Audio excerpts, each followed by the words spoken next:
Hello বন্ধুরা, কেমন আছো? আই থিঙ্ক তোমরা সবাই খুব ভালো আছো, আমিও ভালো আছি। আজকে আমি বৃষ্টি ওয়েদারে একটা গরম গরম ডেলিশিয়াস ডিশ বানাবো, টিফিন বানাবো আমার হাজবেন্ডের জন্য। তো আই থিঙ্ক এটা খুবই টেস্টি হবে। আর তোমরা যদি এইভাবে এই ডিশটা বানাও, খুব ইজিলি, টাইম এত লাগবে না, ইজিলি হয়ে যাবে। তো ভিডিও স্টার্ট করার আগে আমি বলে দিই, আমার চ্যানেল এসডি ব্লগ 21। তো যদি তোমরা চ্যানেলে নিউ হয়ে থাকো, তো প্লিজ লাইক এন্ড সাবস্ক্রাইব করে দিও। ভিডিও ভালো লাগলে খুব খুব শেয়ার করে দিও। ঠিক আছে, চলো দেখে নি কিভাবে এটা বানাতে হয়। তো আমি এখানে ননস্টিক কড়াই নিয়ে নিয়েছি, আর এই ননস্টিক কড়াইটা আমি গ্যাস ওভেন জ্বালিয়ে দিয়েছি, তাতে আমি কড়াইটা গরম হয়ে যায়। কারণ এরপর আমি এর মধ্যে বাটার দিয়ে দিচ্ছি। বাটার আমি হোয়াইট সস ক্রিয়েট করব, তো সেজন্য আমাকে বাটার দিতেই হবে। এখানে বাটারটা আমি দিয়ে দিয়েছি, এবং যাতে এটা মেল্ট হতে শুরু করে দেয়। বেশ অনেকটাই বাটার আমি দিচ্ছি, এবং বাটারটা মেল্ট হওয়া স্টার্ট হয়ে গেছে। গ্যাসটা আমি ভুল করে একটু বাড়িয়ে দিয়েছিলাম, তাই আমি কমিয়ে দিলাম। আর ভালো করে এটাকে আমি উইক্স দিয়ে ব্লেন্ড করছি, যাতে বাটারটা ভালো করে মেল্ট হয়। কারণ এরপরে আমি যেটা দিচ্ছি সেটা হচ্ছে ফ্লাওয়ার, মানে আমি মোটামুটি 1 চামচ মতো ময়দা দিয়ে দিচ্ছি, এবং এটা ভালো করে আবারও আমি উইক্স দিয়ে ভালো করে এটা ব্লেন্ড করব। তোমরা তোমাদের পরিমাণ মতো ময়দাটা নিও, এবং ভালো করে এটাকে ব্লেন্ড করবো যাতে কোনো লাম্পস না থাকে। এবং এরপরে আমি আস্তে আস্তে এর মধ্যে দুধ ঢেলে দেবো। তো ওই দুধটা আমি ঢেলে দিয়েছি এর মধ্যে, এবং এবার আমি হুইস্ক দিয়ে আস্তে আস্তে এটাকে ভালো করে নাড়াচ্ছি, যে এটা একটা মানে কনসিস্টেন্সিটা না খুব ক্রিমি হতে হবে। তো এখনো যেহেতু এটা খুব পাতলা আছে, এরপর আমি এর মধ্যে একটু দিয়ে দেবো গোলমরিচ, মানে কি ব্ল্যাক পেপার। এতে কি হবে, একটু টেস্টিটা হবে এবং একটু ঝাল ঝাল হবে, খেতে ভালো লাগবে। নেক্সট আমি এর মধ্যে দিচ্ছি চিলি ফ্লেক্স। তো আমার কাছে চিলি ফ্লেক্স ছিল, চিলি ফ্লেক্স আমি দিয়ে দিচ্ছি এর মধ্যে। আর যদি তোমাদের কাছে মিক্স হার্বস থাকে, তো তোমরা মিক্স হার্বসও দিতে পারো। আমি চিলি ফ্লেক্স দিচ্ছি। এরপর আমি এর মধ্যে আস্তে আস্তে অরিগানো দেবো। কারণ আমি চাইছি, কারণ আমার মনে হয় এই হোয়াইট সসটা ক্রিয়েট করতে গেলে একটু স্পাইসি করতে হবে। কারণ যার জন্য আমি একটু বেশি করে চিলি ফ্লেক্স দিয়ে দিলাম।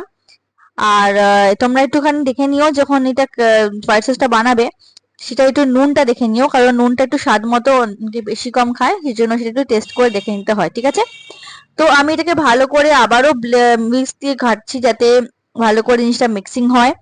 আর ভালো করে এটা ক্রিমের মতো হয়। দেখো আমি এখানে একটুখানি ফ্লেমটা বাড়িয়ে দিয়েছি, তোমাদেরকে দেখানোর জন্য আমি এটা দেখালাম যে ফ্লেমটা আমি একটু বাড়িয়েছি। কারণ যদি না বাড়াই তাহলে এই সসটা ক্রিয়েট হতে অনেকটা টাইম লেগে যাবে। দেখো এখানে বুদবুদি বাবলস উঠে গেছে, তার মানে এটা অলরেডি ফোটা শুরু হয়ে গেছে, এবং সস অনেকটাই ঠিক হয়ে এসছে। এরপরে আমি যেটা করব সেটা হচ্ছে আরেকটু ভালো করে উইক্স দিয়ে এটাকে নাড়াবো, স্টারিং করব, যাতে এটা আরো ভালো করে একটু ঠিক টেক্সচার আসে। একদম পাতলা হলে হবে না, অনেকটাই ঠিক হতে হবে। তো এটা যেহেতু ভালো মতো ফুটছে, তো ভালো মতো এটা ঠিক হতে হবে।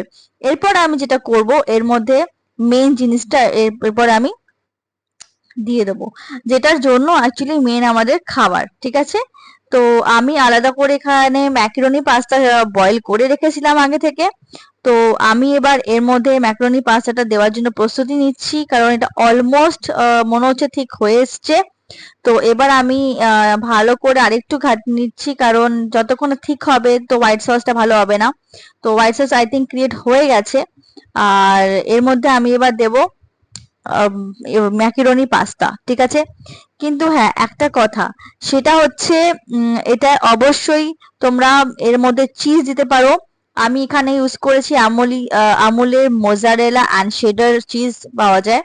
তো ওই চিজ ছোট ছোট কিউব পাওয়া যায়, আমি ওই চিজটাকে ইউজ করেছি এখানে। তো তোমরাও এখানে তোমরা যে কোনো চিজ এখানে ইউজ করতে পারো। তোমরা এখানে স্লাইস চিজ ইউজ করতে পারো। যতটা চিজি করতে পারবে ততটা টেস্টি হবে। ঠিক আছে, আমি এটা আরো ভালো করে মিক্স করে নিচ্ছি পুরো পাস্তাটা, যাতে এটা ভালো লাগে খেতে এবং ভালো লাগে টেস্ট হয়। আমি এরপর আরেকটু গোলমরিচ ছড়িয়ে দিলাম, যাতে যে মানে গোলমরিচটা আমি সসে দিয়েছিলাম সেটা যাতে একটু সেই মশলাটা পুরোটা পাস্তার মধ্যেও যায়। ঠিক আছে, এরপর আমি আলাদা করে সুইট কর্ন বয়েল করে রেখেছিলাম। এখন আমি আগে একটু অরিগানো দিয়ে দিচ্ছি। তো এবার আমি একটু অরিগানো ফ্লেভারের জন্য দিলাম। তোমাদের কাছে মিক্সড হার্বস থাকলে তোমরা দিতে পারো। দেখো এটা অলরেডি আবার একটু বয়েল হচ্ছে, আর আমি এটা বয়েল করার জন্য দিচ্ছি, যাতে পুরো পাস্তার মধ্যে মশলাটা ভালো করে মানে ভেতরে এটা ঢুকে যায়। বেশিক্ষণের ব্যাপার না, এটা কিন্তু খুব কম সময় এবং কম জিনিস দিয়ে তৈরি করতে পারো তোমরা। ঠিক আছে।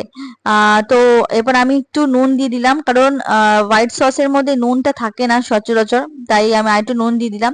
এবার আমি এখানে আমার সুইট কর্ন গুলো দিয়ে দিচ্ছি এবং ভালো করে আমি সুইট কর্ন গুলোকেও ভালো করে মিশিয়ে নেব, এবং যাতে পুরো পাস্তাটা একটু টেস্টি হয় এবং এটার মধ্যে ভালো ফ্লেভার ঢোকে, সেই যাতে অরিগানো চিলি ফ্লেক্সের ফ্লেভার গুলো ভালো করে এর মধ্যে ঢুকে যেতে পারে এবং এটা খেতে অনেকটা ভালো লাগে।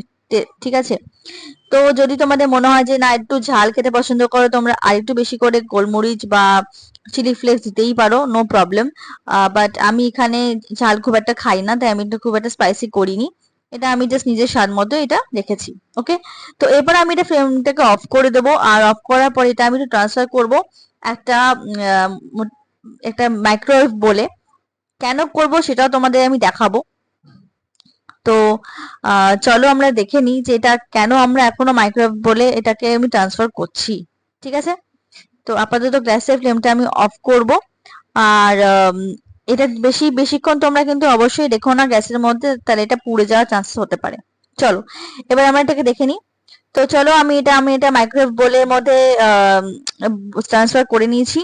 এরপর আমি যেটা করব এর উপরে আমি চিজ দেবো।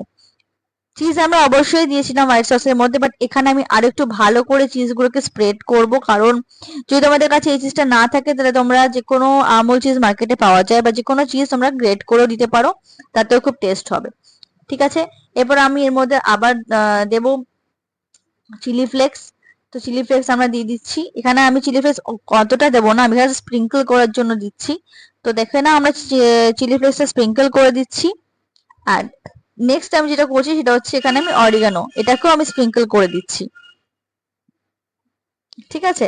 তো তোমাদের যে কোনো ব্র্যান্ডেরই তোমরা ইউজ করতে পারো, তাতে কোনো অসুবিধা নেই, বাট জিনিসটা টেস্টি হওয়া চাই, রাইট?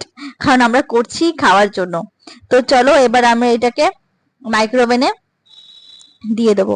তো মাইক্রোওভেনে আমি এটাকে বাস 30 সেকেন্ডের জন্য রাখছি, বেশিক্ষণের জন্য আমরা রাখবো না, 30 সেকেন্ডের জন্য বাস আমরা রাখছি। এটা 30 সেকেন্ডের পরে আমি বার করে নেব। জাস্ট এটা আমার যাতে জিনিসটা সুন্দর বেকড হয়ে যায়, কারণ আমার বাড়িতে সবাই খুব বেকড চিজ পাস্তা মানে বেকড পাস্তা খেতে খুব ভালোবাসে, বেকড পাস্তা খেতে পছন্দ করে আমার হাজবেন্ড, তাই জন্য আমি এটা বেকড করতে দিয়ে দিলাম। জাস্ট অনলি 30 সেকেন্ড, তোমাদের সামনেই দেখো জাস্ট এক্ষুনি হয়ে যাবে। এবং এবার আমি ওটাকে আবার বের করে নিয়েছি, দেখো কেমন দেখতে হয়েছে, জাস্ট পুরো বেকড হয়ে গেছে, একদম রেস্টুরেন্ট স্টাইলের মতো।